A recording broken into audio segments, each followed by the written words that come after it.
By the time the U.S. Navy commissioned its first aircraft carrier on March 20, 1922, it had been actively seeking to leverage air power for more than 20 years. In the ensuing years, aviation found many supporters in uniform and in industry. These men became enthusiastic about the potential of airplanes as fleet scouts, and by 1909, many naval officers, including a bureau chief, urged the purchase of aircraft.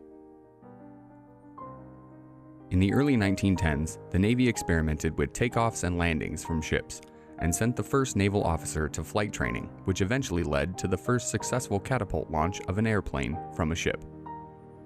When the U.S. entered World War I, the fledgling Naval Air Force was too poorly equipped to effectively wage war. However, the Naval Reserve Flying Corps produced thousands of aviators, ground officers, mechanics, and technical specialists. Aircraft of many types entered production, and in the end, naval aviation achieved a good wartime record. These successes propelled naval aviation forward, and on July 11, 1919, the Naval Appropriations Act for fiscal year 1920 was passed, and included the conversion of the fuel ship Jupiter into an aircraft carrier among other provisions.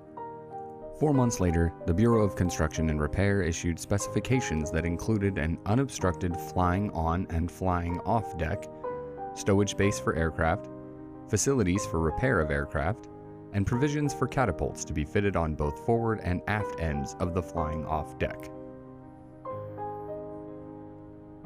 In 1922, Lieutenant Virgil Griffin successfully completed the Navy's first carrier takeoff on October 17, 1922. 9 days later, on October 26th, Lieutenant Commander Godfrey Chevalier made the first landing on board the carrier while she steamed off Cape Henry, Virginia. On November 17, 1924, after more than 2 years of experimentation, Langley reported to the battle fleet as the first operational aircraft carrier in the U.S. Navy. Aircraft carriers Lexington and Saratoga, built on incomplete battle cruiser hulls, soon followed, and the fleet began integrating naval aviation using a series of fleet problem exercises to test various capabilities.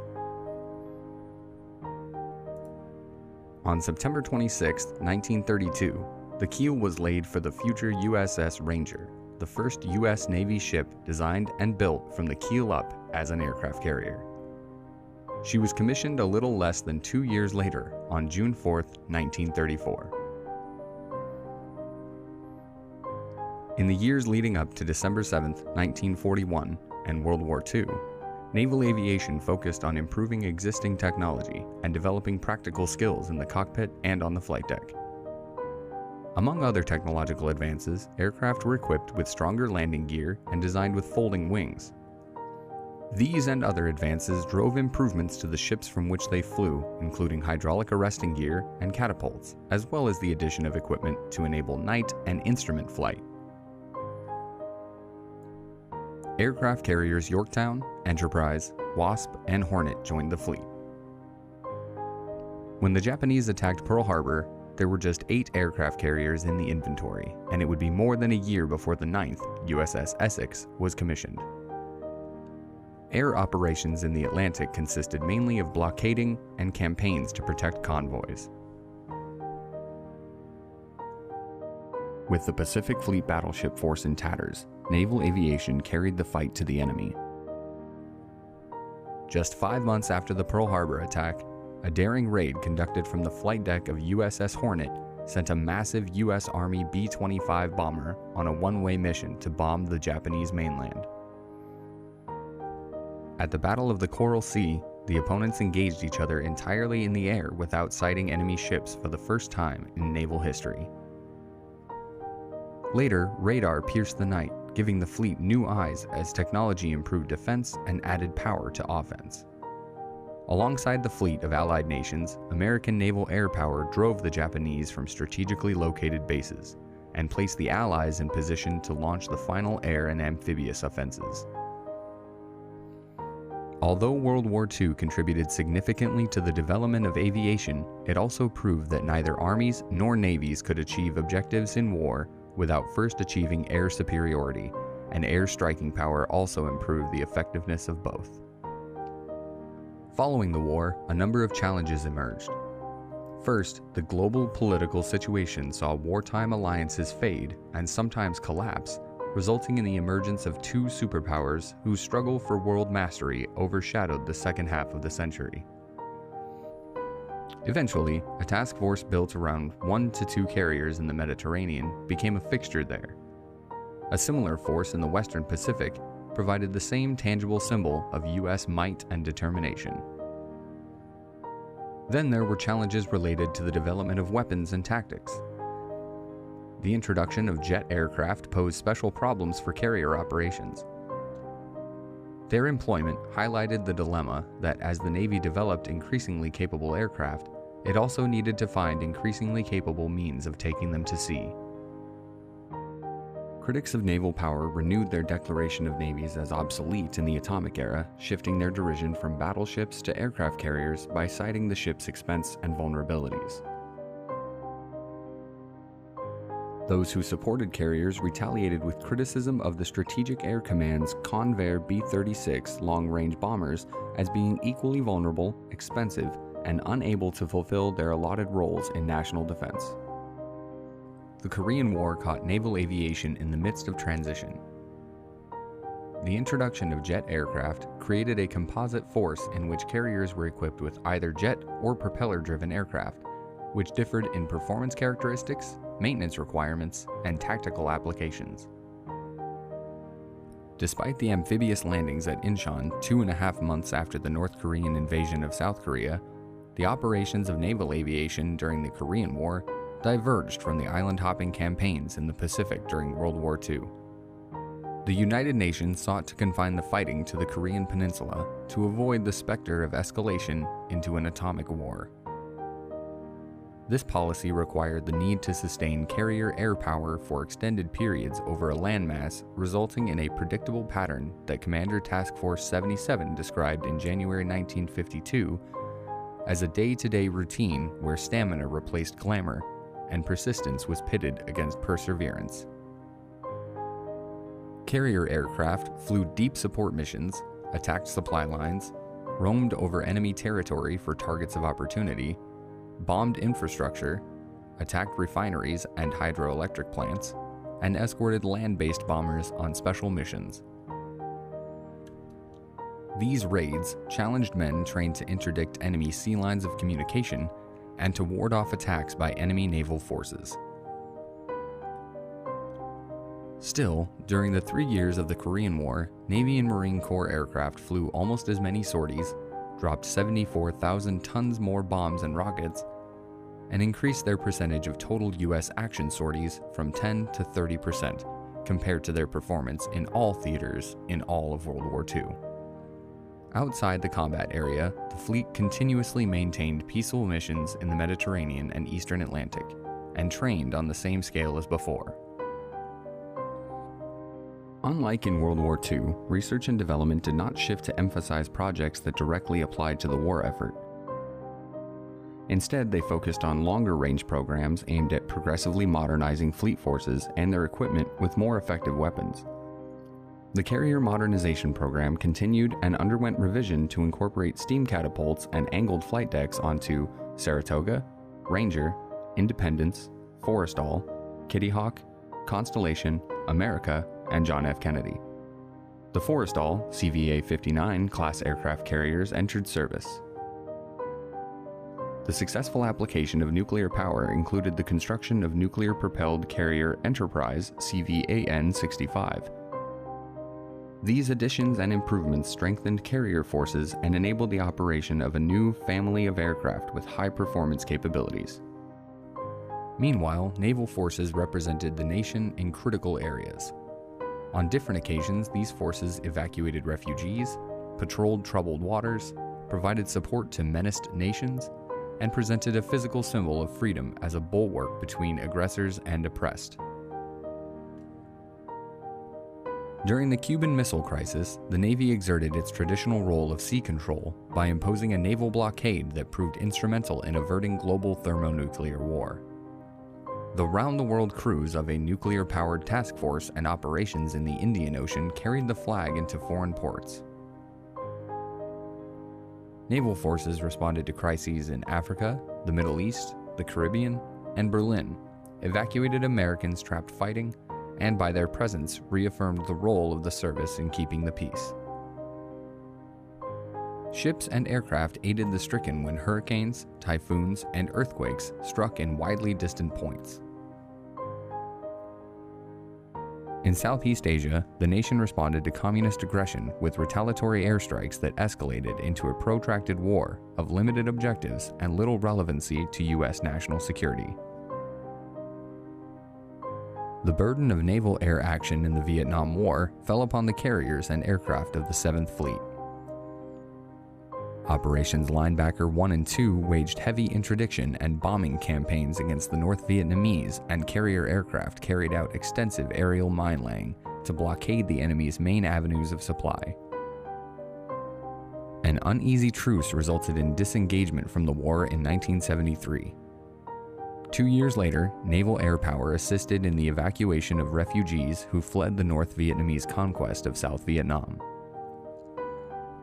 The 1970s witnessed the decommissioning of most of the remaining Essex CV-9 class carriers and commissioning of nuclear-powered carriers Nimitz CVN-68 and Dwight D. Eisenhower CVN-69, and the launch of Carl Vinson CVN-70.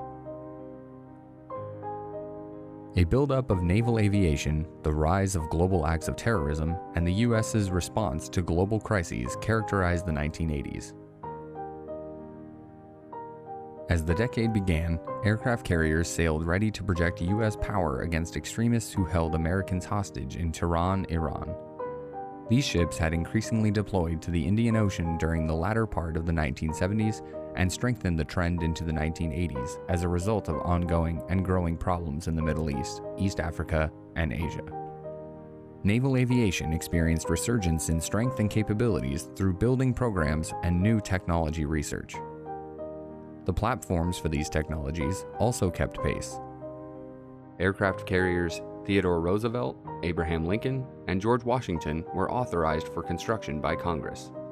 Clashes with the Libyans demonstrated naval aviation's air-to-air and strike capabilities, and Operation Urgent Fury re-established democracy on the Caribbean island of Grenada. Operations in and around Lebanon kept naval aviation occupied during the mid-1980s, and responding to terrorist crimes and hijackings around the Mediterranean basin became an ongoing requirement for most of the decade. When Saddam Hussein invaded Kuwait, the UN imposed an economic blockade to force its withdrawal. As the January 15, 1991 UN deadline for the Iraqis to withdraw their troops from Kuwait approached, U.S. aircraft carriers advanced to their stations near the Persian Gulf. The following night, the morning of January 17th in the Middle East, ships at sea fired Tomahawk cruise missiles at Iraqi military and political targets, and a massive armada of Allied aircraft struck a variety of targets. The attacks devastated the Iraqis so thoroughly that principal fighting on the ground ended in barely 100 hours, and on February 27th, President Bush declared the liberation of Kuwait complete. Following the Persian Gulf War, naval aviation patrolled Iraqi airspace and supported UN-imposed sanctions, as well as limiting the Iraqi threat to minorities within the country and to their neighbors across the Middle East. The fall of the Soviet Union left the United States as the world's only superpower, but the new global order presented new threats. The breakup of the composite Yugoslav state into constituent republics presented the first major challenge. Aircraft carriers kept watch over the situation from the Adriatic Sea and supported a number of international operations to ensure the warring parties did not use air power to carry out ethnic cleansing. Aircraft carriers John C. Stennis and Harry S. Truman entered the fleet in the early 90s. The decade also marked a first for women when, in April 1993, Secretary of Defense Leslie Aspin dropped most of the restrictions that prohibited women from engaging in aerial and naval combat. Later in the year, Congress supported the Secretary's decision to allow women in combat by repealing the Combat Exclusion Law. In October 1994, Dwight D. Eisenhower became the first carrier to deploy with women permanently assigned on board. Operation Enduring Freedom relied heavily on Navy carrier aircraft, as well as it played a key role in Operation Iraqi Freedom, which resulted after repeated Iraqi violations of ceasefire accords and presumed attempts to develop weapons of mass destruction. Carrier-launched aircraft carried out missions over dynamic and fluid battlefields in Afghanistan and Iraq.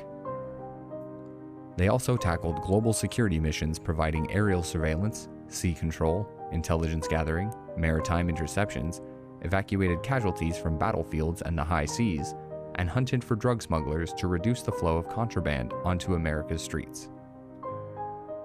Naval aviation organizational and operational methods evolved to reflect changing missions. The redesignation and restructuring of the carrier battle groups as carrier strike groups occurred, and the groups fell under numbered fleet commanders for operational and administrative control. Under the 6+2 concept of the Fleet Response Plan of the Sea Power 21 strategy, the Navy projected power by deploying 6 such groups in less than 30 days for contingency operations, with 2 more groups to follow within 3 months for rotation or reinforcement. New ships wore the names of U.S. history, including carriers Ronald Reagan, CVN-76, George H.W. Bush, CVN-77, and Gerald R. Ford, CVN-78.